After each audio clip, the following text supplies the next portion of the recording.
মামিয়া তুমি কিন্তু বড্ড বোরিং।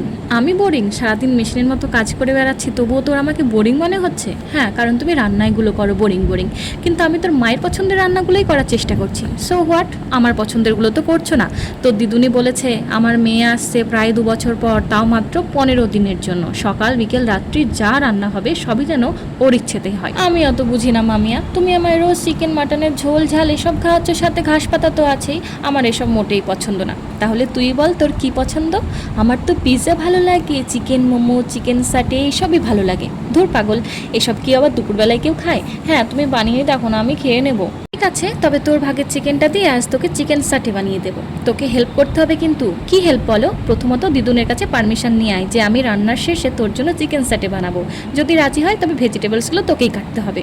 ফুল এক্সাইটমেন্ট নিয়ে দিদুনের ঘরের দিকে দৌড় লাগালো, তবে ফিরলো কাঁদতে কাঁদতে। আমার দিদুনটা না খুব পচা, শুধু মাকেই ভালোবাসে, আমায় পছন্দই করে না।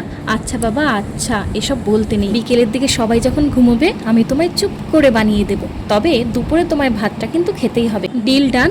ডান মামিয়া, থ্যাংক ইউ। তোমাদের বাড়িতেও আছে নাকি এমন আবদার করা ভাগনা?